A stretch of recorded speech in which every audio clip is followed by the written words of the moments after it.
be depak kade de panika kasta setade pada kalamun Allah tak nyapora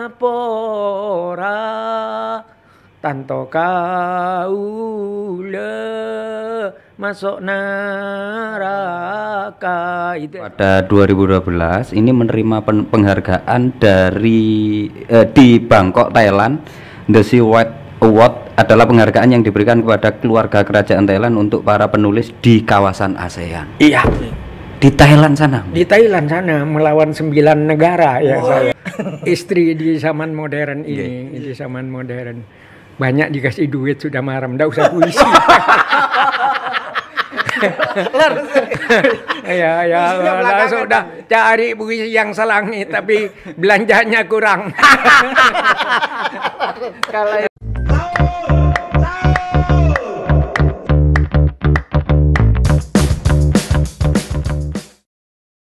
Assalamualaikum warahmatullahi wabarakatuh. Waalaikumsalam warahmatullahi wabarakatuh.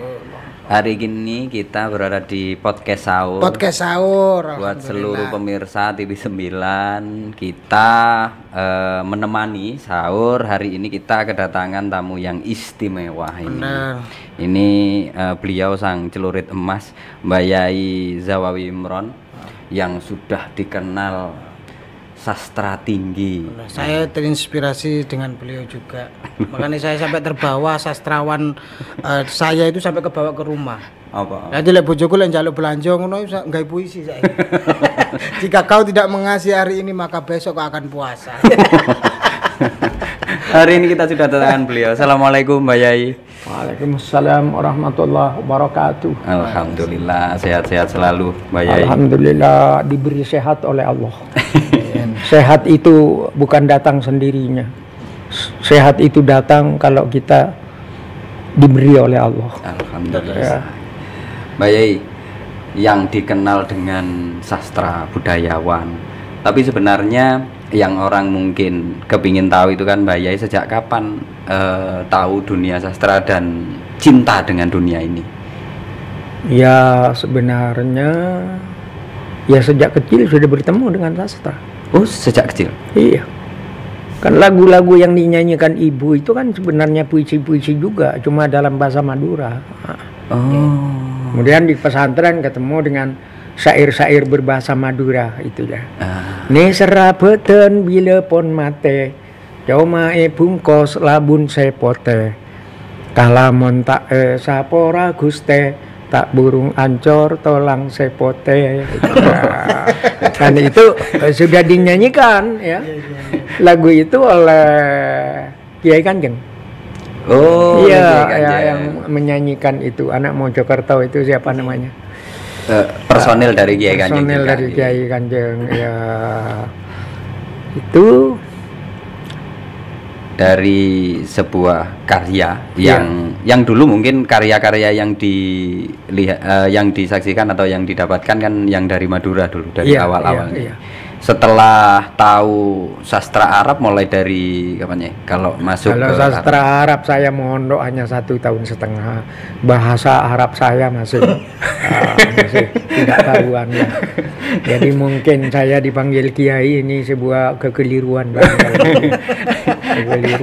Kalau di pemberitaan, di wartawan-wartawan itu kan dikenalnya dengan sebutan Pak D, Mbak Yai. Iya. Kalau kita baca di literasi pembacaan sang celurit emas itu kan Pak D mengatakan ini salah satu kutipan dari jenengan kalau barangkali ingat waktu 1 abad NU ya. Anapah bintang mak benyak, sesanga mak terak kabi, anapa mak nuro ulama karena ulama ahli waris para nabi. Iya.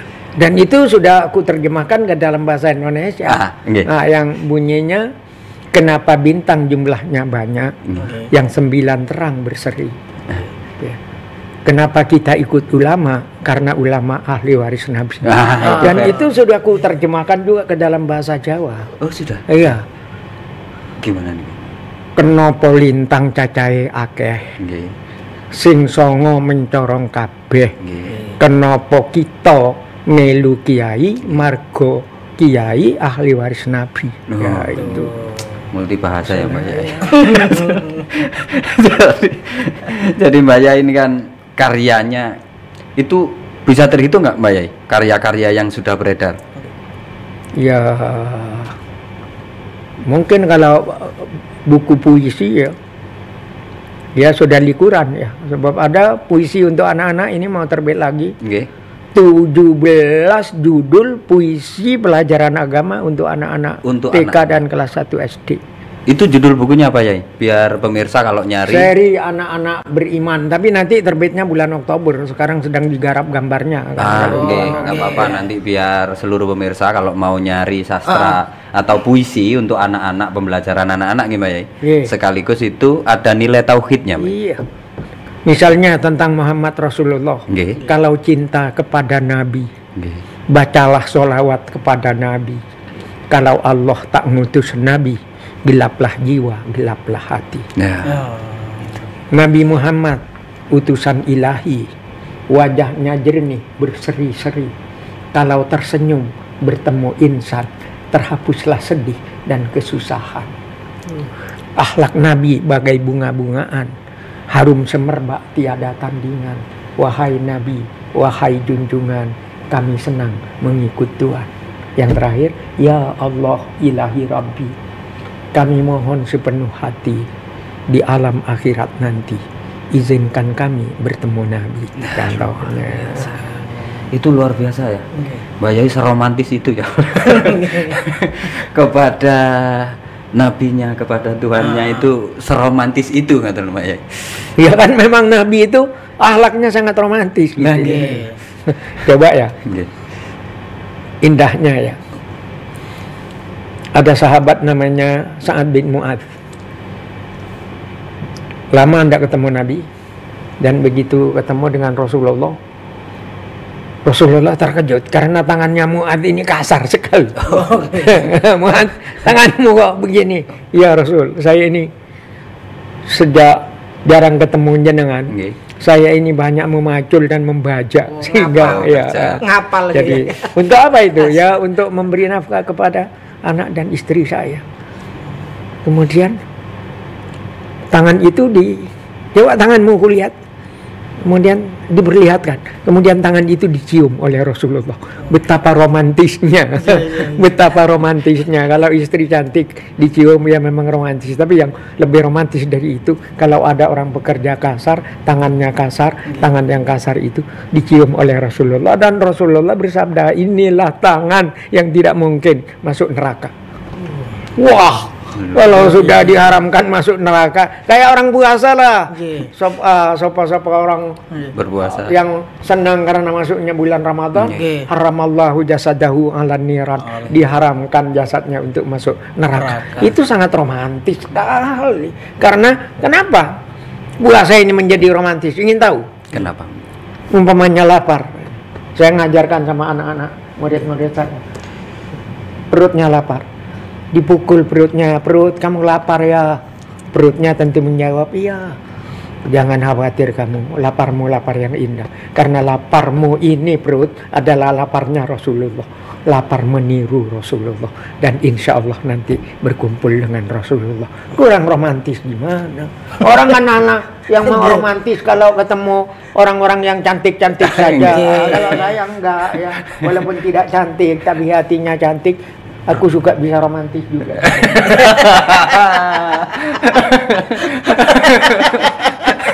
Jadi cantik itu nggak jadi jaminan malah ya. Sebab kecantikan itu tidak harus pada wajah, tapi cantiknya hati lebih ceria dari itu.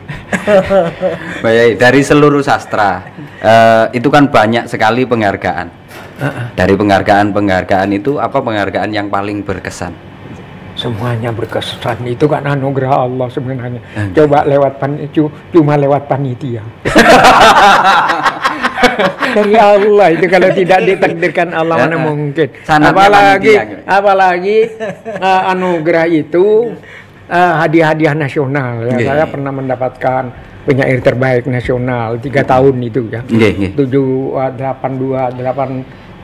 384, kemudian 85 saya mendapat anugerah Yayasan Buku Utama dari pemerintah Republik Indonesia melalui Mendikbud untuk puisi, ya, untuk puisi.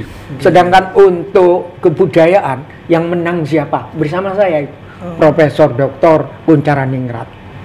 Kemudian untuk hukum dan politik yang memenangkan bukunya dari negara Indonesia Timur ke Republik Indonesia Serikat, namanya Dr.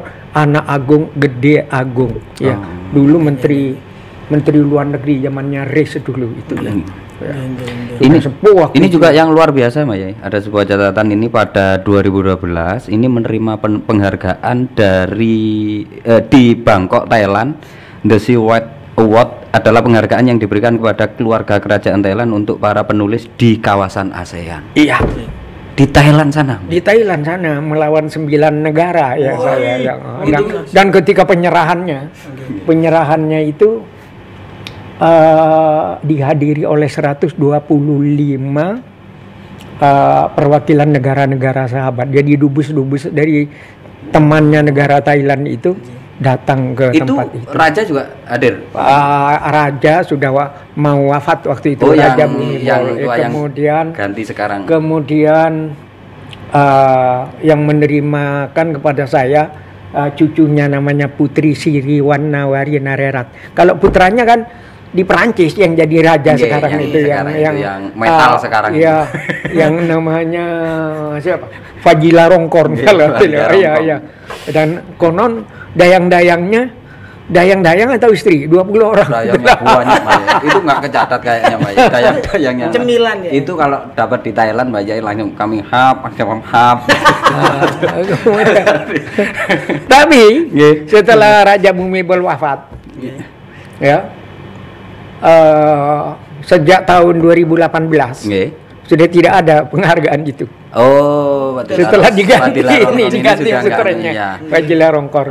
Lebih suka itu belanja sekarang. Enggak tahu lah. Jiwa sastrawan.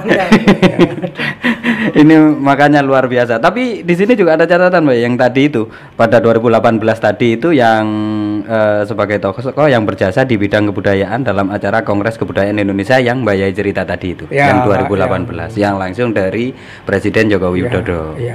Oh, itu yang dengan Gede Agung juga. Tapi yang milih bukan presiden, yang milih panitia. Itu. Sanatnya pakai panitia nih. Karena presiden kan tidak begitu kenal aku lah. Edok lah ya. Jadi beliau mempercayakan kepada panitia budayawan yang menilai itu. Iya, itu kan Mbak Yai dikenal mulai tahun di sini dicatatkan kalau di data-data yang kami cari itu kan 1982. Ya, itu saya penyair terbaik di Temu Penyair 10 Kota. 10 kota di Taman Ismail Marzuki. Iya. Padahal yang namanya kampung saya kan bukan kota, saya bukan penyair kota, tapi karena mungkin dari Jawa Timur nggak ada lagi. Jadi saya itu ya dari Jawa Timur hanya saya seorang. Itu masih zamannya siapa, Mbak? Yang Rendra atau siapa yang zaman? Nah, itu angkatan sesudah Rendra itu jadi. Angkatannya setelah ada 25 orang waktu itu. Jadi yang belum pernah diundang secara khusus ke Taman Ismail Marzuki, ya. 82 itu kita belum lahir ya. Iya. Sudah sastrawan. Aku sendiri masih muda, gondrong lagi. Ya. Pernah gondrong, Mbak? Ya pernah, tapi tidak teramat gondrong. Untuk dai yang lebar macam saya kalau gondrong itu kan tidak begitu ganteng. Jadi sampai leher sajalah. Karena walaupun aku orang desa, ya karena ajaran dari orang tua di kampung itu di Sumeneb kan. Aku kan seniman yang tidak kempro saat itu. Oh, sudah bersih. Ya, jadi bahkan ketika Pak Basuki Rahmat Surabaya itu ketemu saya, menyangka saya ini dokter gitu. Karena saya bukan sastrawan. Iya, karena biasanya sastrawan itu gondrong, jarang mandi. Kalau saya mau ke Arab, kalau di daerah saya itu mobilnya wawut-wawutan itu mungkin sampah. Itu. Jadi kalau salipan dengan apa yang tidak mandi itu 3 meter itu terasa bau kambing ya. Dengan saya 5 meter saja terasa ada aroma kesturi. Oh. Jadi waktu itu istilahnya sudah menjadi sastrawan. Contoh ternyata sastrawan itu ada yang bersih buat pemirsa nggih. Yang belum tahu dikira kalau di kampus-kampus itu kalau biasanya anak-anak teater, anak-anaknya yang senang seni itu ya wis kulu-kulu jarang mandi. Iya, Pak Suki Rahmat itu sutradara teater di Surabaya itu. Beliau menyangka saya ini dokter ketika kenalan itu. Jadi sudah belum tahu kalau sastrawan itu ada yang kelemis. Iya. Kelemis. Ini lagi Mbak Yai. Pada Juli 2012 Mbak Yai meluncurkan sebuah buku dengan judul Mata Badik Mata Puisi di Makassar. Ya. Nah, itu kumpulan puisi ini berisi tentang Bugis. Iya. Loh kok bisa Mbak Yai? Dari Madura ke Bugis atau ke Makassar? Iya, mana tidak bisa. Saya juga membuat 106 puisi tentang alam Minangkabau. Judulnya Mengaji Bukit Mengeja Danau. Saya juga mengarang 100 puisi tentang negeri Belanda ketika saya diundang baca puisi ke Belanda 2001. Saya mengarang buku puisi judulnya Refrain di Sudut Dam. Oh. Ya, di mana saja kita hinggap nulislah puisi. Selalu ya. Berarti dari dulu jenengan tidak selalu ya, ketika saya ini kan katakanlah banyak kata orang Malaysia berkongsi dengan Tuhan. Kalau nggak diberi oleh Tuhan nggak bagus puisi saya. Nggak ada puisi saya yang tidak dibantu oleh Tuhan. Betul. Ya. Inspirasi itu apakah ngeten Mbak? Untuk pembelajaran bagi yang suka sastra dan lain-lain. Kadang-kadang kita memang senang menulis. Tapi untuk mengawali tulisan itu, kalau sudah awalannya ada biasanya kan agak lumayan tiba-tiba terputus tengah. Itu untuk melanjutkan lagi kayaknya sulit gitu loh, Mas. Kenapa ada trik-trik khusus kalau memang sudah pas ya selesaikan?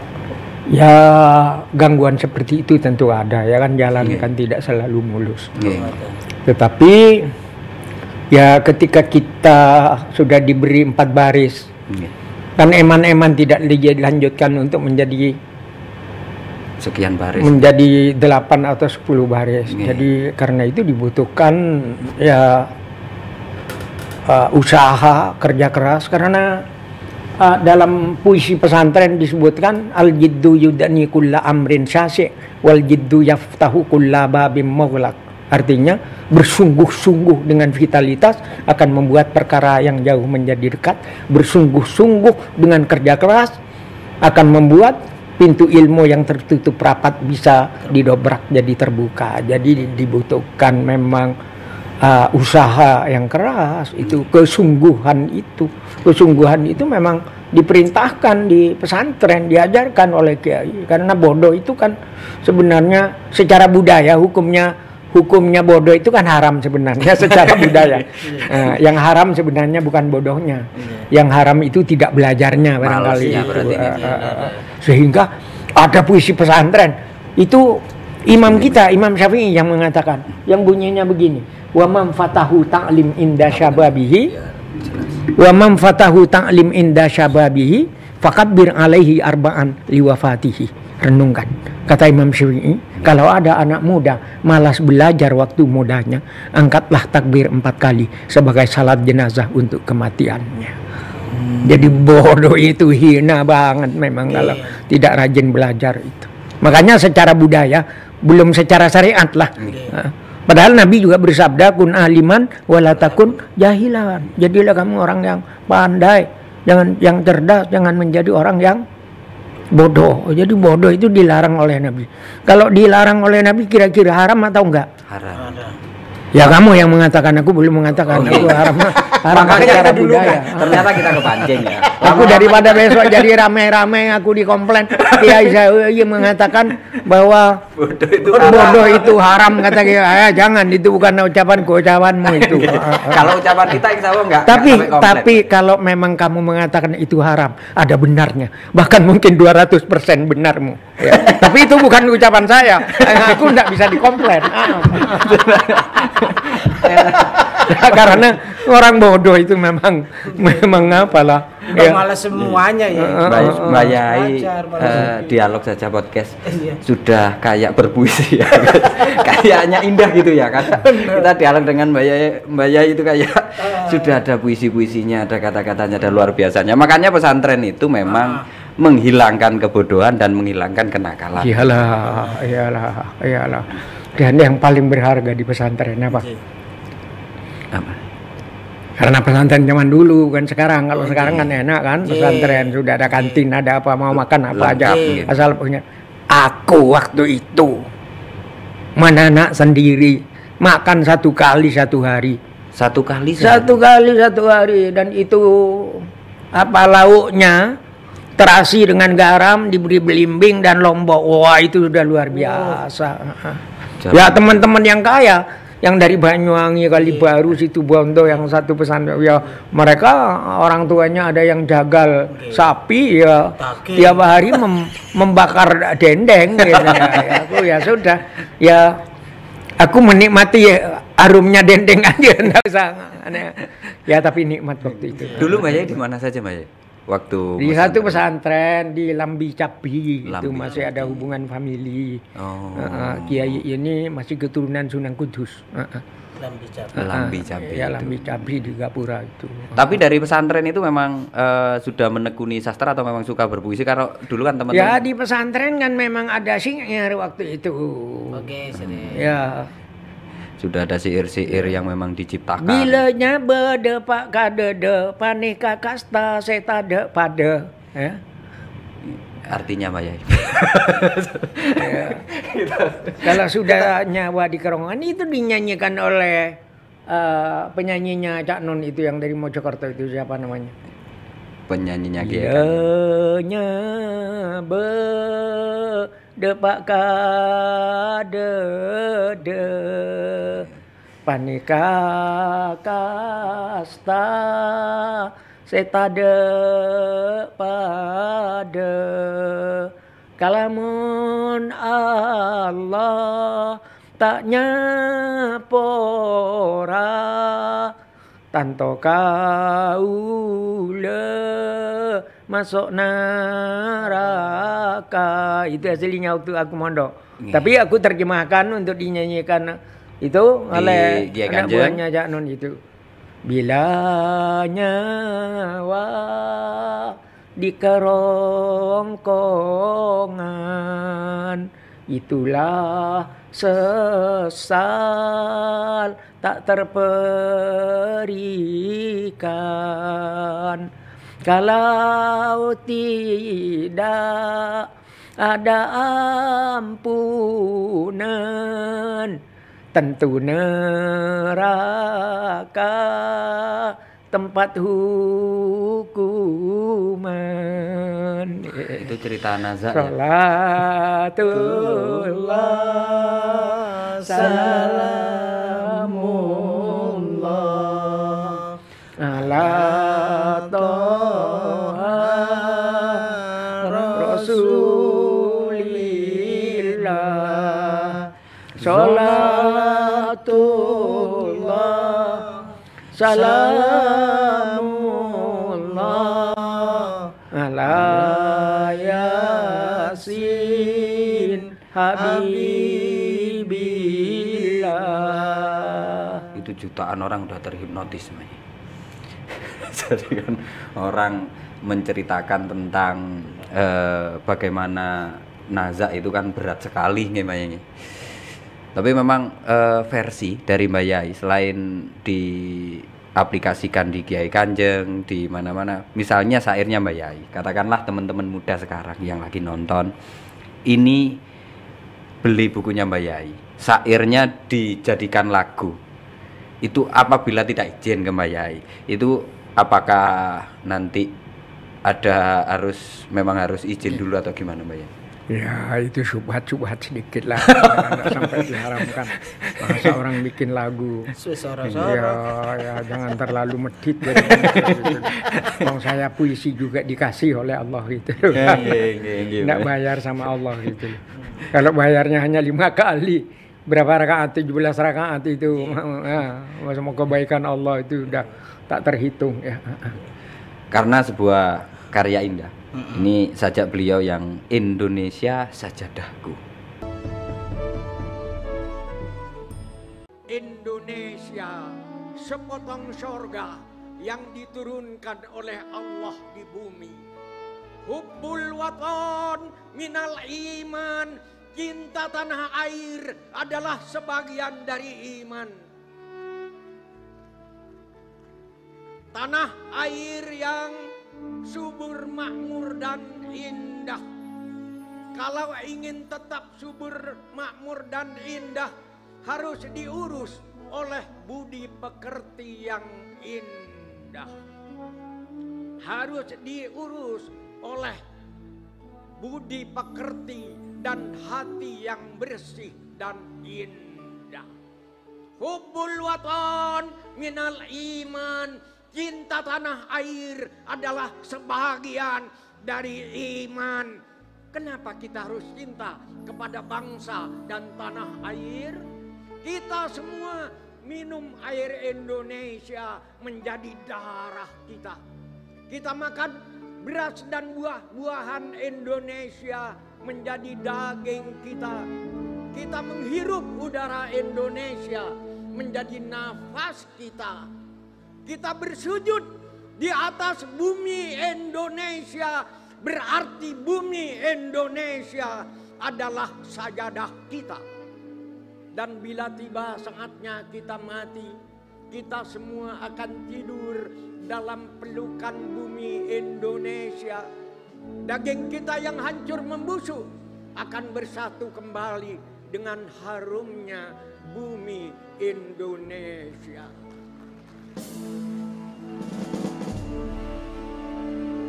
Maka tidak ada alasan untuk tidak cinta kepada bangsa dan tanah air. Tanah air Indonesia adalah ibunda kita. Siapa mencintainya, jangan mengisinya dengan maksiat dan dosa. Jangan mengisinya dengan kebencian, permusuhan dan adu domba. Tanah air Indonesia adalah sajadah kita. Siapa yang mencintainya harus menanaminya dengan benih-benih keimanan, dengan benih-benih ketakwaan, dengan persatuan, dengan kreativitas. Tanah air Indonesia adalah sajadah kita, tempat kita bersujud kepada Allah. Nah, ini apa yang ingin disampaikan kepada? Itu sebenarnya berasal dari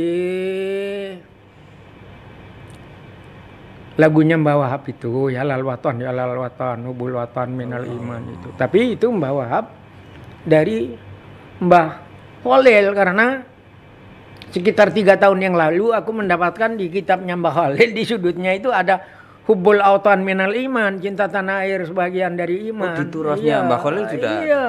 Ya, jadi saya yakin itu bukan asli dari Mbah Wahab kok. Dari Mbah Khalil ya, tapi karena ini kiai sangat rendah hati.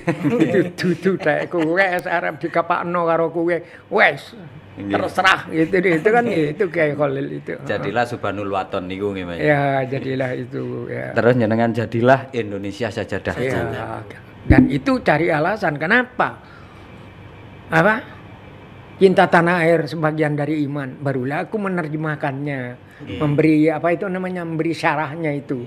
Kita semua minum air Indonesia menjadi darah kita. Kita makan beras dan buah-buahan Indonesia menjadi daging kita. Kita menghirup udara Indonesia menjadi nafas kita. Kita bersujud di atas bumi Indonesia. Berarti bumi Indonesia adalah sajadah kita. Dan bila tiba saatnya kita mati, kita semua akan tidur dalam pelukan bumi Indonesia. Daging kita yang hancur membusuk akan bersatu kembali dengan harumnya bumi Indonesia. Jadi sangat jelas. Jadi luar biasa itu. Jadi mungkin seandainya tidak ada hubbul autan minal iman di kitabnya Mbah Khalil. Mbah Khalil itu mungkin puisi ini tidak pernah hadir. Tiba-tiba yang terkenal sekarang Zawawi Imran, pengarang lagu apa? Sajadah. Tanah Sajadah gitu loh. Tidak ada artinya aku, itu hanya sebutir debu dibandingkan dengan Mbah Khalil dan Mbah Wahab itu. Ya, tapi itu indah sekali, Mbak Yai. Indah sekali. Yang bikin indah itu adalah yang bikin aku. Allah Subhanahu wa taala. Karena ada pepatah Libanon mengatakan allazi nafsuhu bi ghairi jamalin la yara fil wujudi syai'an jamila. Ya. Barang siapa dalam dirinya, dalam hatinya tidak punya rasa keindahan, ia tidak akan bisa melihat wujud ciptaan Allah itu sebagai sesuatu yang indah. Jadi itu pentingnya hati yang indah, hati yang bersih, hati yang indah menjadi penting itu. Jadi kalau kita hati tidak indah, mudah mangkel, mau bikin puisi yang bagus, no way. Jadi puisinya jadi marah-marah, bukan puisi jadi demonstrasi kayaknya. Kalau lagu rap terus. Kayak kampanye pemilu. Kampanyenya apa ya di Indonesia nggak ada oposan ya. Kalau apa kayak kampanyenya partai oposisi gitu, misu-misu dan sebagainya. Tapi kan marahnya orang sastra kan melahirkan sastra juga, maksudnya melahirkan karya keindahan melalui luapan. Ya menurut aku selagi kita masih bisa menemukan bahasa yang indah untuk memperbaiki, jangan menggunakan bahasa yang menyakitkan. Betul. Itu tidak indah dan terlalu menusuk dan menyakiti. Ya, saya kan dipaksa-paksa. Kenapa kok tidak bikin puisi yang menohok, tidak bikin puisi yang mencaci, tidak bikin apa jawabku? Itu tugasnya penyair lain. Ya bukan aku. Bahasa santri. Aku memang ngeri ya kalau ada santri omongannya itu menyakiti orang lain. Apalagi kiai, ya ketika pidato itu menyakiti orang lain, caci maki, ngancam-ngancam dan sebagainya. Ya, bukan jelek beliau, tapi aku tak mampu melakukan gitu. Sebab yang namanya seorang kiai, seorang ustadz itu kan uswah hasanah, dia harus memberi contoh dengan bahasa yang baik.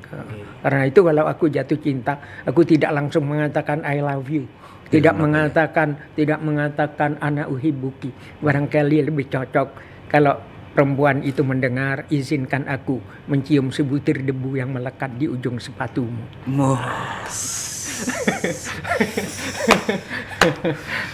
Itu kalau era-era zaman kita muda ya, itu sudah meleleh. Kalau yang sudah nikah ya. Kalau untuk istri di rumah gimana Mbak Yai? Biar ini buat pemirsa yang suami-suami nih Mbak Yai, kata-kata untuk istri Mbak Yai. Wah banyak. Kalau istri di zaman modern ini, di zaman modern banyak dikasih duit sudah marah, nggak usah puisi. Ya, sudah cari puisi yang selangit tapi belanjanya kurang. Kalau itu bukan sastra, yotro lah ya. Lebih tepatnya. Jadi kan berat. Tapi sekarang karena eranya digital, banyak karya-karyanya dengan yang diupload di berbagai sosmed untuk jadi kata-kata tiap pagi, tiap malam, macam-macam. Jadi eranya sekarang itu kan kadangkala sastra itu terputus-putus, karena memang pecinta medsos itu kan nggak panjang, kayak katakanlah satu media sosial itu cuma 1 menit atau setengah menit. Ya. Nah, itulah nggak utuh. Itulah kenapa aku itu ketika pidato penerima anugerah kebudayaan, tokoh kebudayaan dari presiden, saya tidak membaca puisi yang panjang. Saya puisi yang pendek, telur itu di depan Pak Jokowi. Pak Jokowi keplak tapi saya membaca puisi judulnya telur. Bunyinya, dubur ayam yang mengeluarkan telur lebih mulia dari mulut intelektual yang hanya menjanjikan telur. Itu luar biasa itu Mbak. Itu kan. Tapi beliau keplok. Ketika aku turun dari, coba lihat di medsos ya. Ketika aku turun beliau datang ke panggung itu nyalamin aku itu loh. Itu kata-kata yang indah dan menohok. Dan ada lagi yang begini bunyinya ya bunyinya. daripada kita merasa benar di jalan yang sesat. Lebih bagus kita merasa sesat tapi tetap di jalan yang benar. Itu takziman. Ya. Selalu Anda pasor. Kalau istilahnya ya sebenarnya gampangnya beginilah. Kenapa Pak Zawawi itu selalu bikin karena budaya santri yang saya dapatkan di Madura dan di Jawa itu begitu. Jadi ya saya tetap berusaha lah menggunakan idiom-idiom dan kesantrian gitu. Makanya kalau romantis seperti beliau hari ini, teman-teman dan juga pemirsa yang ingin belajar, ya memang belajar itu harus bersungguh-sungguh gimana? Ya. Karena apapun yang ditekuni akan menjadi satu makna atau satu karya yang luar biasa gimana? Karena kan anak sekarang udah putus asa nih loh, kayak generasi-generasi. Ya, bukan putus asa. Sebagian itu bukan putus asa, tapi dirampas oleh kesenangan yang lain. Kesenangan yang sepintas yang kan anak sekarang ini sebagian, tidak semua. Ingin rokok tapi tidak usah beli, ingin baju bagus tapi dibelikan orang tua, ingin mobil gitu, tapi untuk kerja keras malas, kan ada sebagian begitu. Ini sebenarnya berbahaya. Jadi kemandirian seperti yang diajarkan oleh Bung Karno, berdiri di atas kaki sendiri, berdikari, itu Bang benar. Itu menjadi penting. Itulah kenapa di Bugis itu ada ajaran anak-anak yang mau cari uang panai. Uang panai itu seperti mas kawin lah. Tapi bukan mas kawin, mirip-mirip mas kawin. Jadi anak yang memang dididik untuk mandiri, uang mas kawin yang sampai sekarang ini sekitar antara 40 sampai 100 juta ya. Apalagi cantik bangsawan itu bisa 200 juta. Hantaran itu gimana? Iya. Memang budaya Melayu kayaknya waktu kita main di Malaysia juga sama. Anak Bugis itu terpaksa dia ikut menjadi awak perahu. Jadi memanjat layar ke atas, dia memperbaiki ini itu untuk bisa. Nah, anak ini berlayar lah ke mana? Ke Malaysia. dari Bulukumba, timurnya Makassar. Kemudian tiba di tengah laut ya. Dia menyanyi. Nyanyinya puisi seperti ini, karanganku ini. Gimana? Sampaikanlah salamku wahai kecipak laut pada bumi Bugisku yang hangat. Perahuku teramat jauh kini berlayar, ku tembangkan siul di tengah jerit lautan. Dan langit tempat melukis hati gadisku, di mana saja sama birunya. Karena kesetiaan perlu diuji oleh jarak, topan, dan cakrawala. Adapun gelombang yang terus berdebur dan menggebu, nanti paling-paling jadi motif tenun sarungku. Dan sekian karang bisa ku elak dengan kemudi. Kemudian dia ingat ibunya di tengah laut itu. Ibu, alangkah jauhnya Sinjai. Sinjai itu kampung dia yang tempat ibu. Bukan. Ibu, alangkah jauhnya Sinjai. Meskipun tanpa tali temali, ibu tetap tambatan. Dan kalau aku malang perahuku karam, jangan khawatir ibu, karena hatimu adalah kuburku yang sebenarnya. Wah. Itu luar biasa ya. Saya sekarang mau nekuni sastra itu. Tiap di mana nulis, itu Mbak. Itu kan karya yang ya semua memang ilham, hidayah, semua memang dari Allah Mbak. Cuman kan memang prosesnya kan panjang Mbak. Harus memang butuh ketekunan, butuh kebiasaan. Apakah dengan memang sudah terbiasa itu muncul satu karomah, atau dengan istiqomah memang kan muncul karomah sendiri? Sama dengan orang yang punya bakat main sepak bola. Tapi kalau dia tidak latihan, tidak mungkin jadi tim nasional. Meskipun tapi kalau meskipun berbakat. Tapi kalau dia tiap hari sudah main sepak bola terus, otomatis dia naik ke atas, naik ke provinsi, naik ke itu yang menjadi begitu. Jadi permainan takdir itu memang indah sekali. Allah memberi bakat kepada manusia. Tapi sama halnya sama dengan pisau yang memang bajanya pilihan tapi tidak pernah diasah, ya tumpul juga. Benar. Ini makanya buat seluruh pemirsa. Benar. Ini nggak kerasa. Waktu sahur kita sudah mau imsak dan mau subuh. Jadi buat seluruhnya ini luar biasa sebuah tambahan wacana bagi kita untuk bagaimana cara menekuni sesuatu sampai jadi sesuatu. Benar. Makanya di akhir pertemuan kita Mbak Yai, Ya. sebuah sajak pendek yang bisa di-share kepada pemirsa sebagai juga penutup dan penghujung di acara Motivasi. podcast sahur ini. Ya, saya hanya ingin menyampaikan kenapa kita puasa. Dan ketika kita lapar dan perut menjerit lapar, pukullah perut kita. Hei perutku, kamu lapar ya? Tapi kamu harus tahu bahwa laparmu ini adalah laparnya Rasulullah. Kamu haus ya? Iya haus. Ketahuilah bahwa hausmu ini adalah hausnya Rasulullah. Karena dengan lapar ini, dengan haus ini, kita menjadi fotokopinya Rasulullah. Insya Allah kalau kita jadi fotokopinya Rasulullah, mencontoh Rasulullah, insya Allah tidak sulit nanti untuk bertemu dengan Rasulullah. Ya Allah ilahi Rabbi, kami mohon sepenuh hati di alam akhirat nanti, izinkan kami bertemu Nabi. Amin. Ini luar biasa. Terima kasih Mbak Yai. Ya, akhirnya dari saya pohon durian berbuah kedondong. Sekian dulu dong. Terima kasih. Itu beliau yang khas dari beliau, makanya tonton terus podcast sahur. Kita ketemu lagi di lain waktu. Assalamualaikum warahmatullahi wabarakatuh.